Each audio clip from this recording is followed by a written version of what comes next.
ஞாயிற்றுக்கிழமை பிரதோஷ நன்னாள்.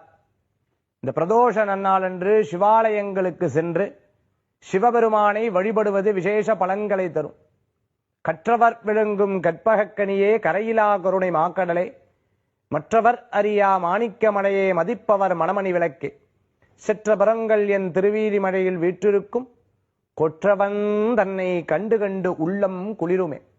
ஆம், சிவபெருமானை பார்வதி பரமேஸ்வரரை தரிசனம் செய்யக்கூடிய அற்புதமான திருநாள். அபிஷேகம், ஆராதனை, தீபாராதனை, அலங்காரம்.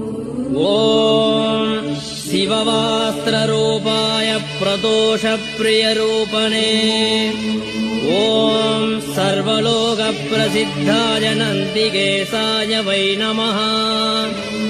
ஓம் சிவம் சிவகரம் ஸ்துத்யம் சிவவாகன ரூபணம். ஓம் யம் நத்வா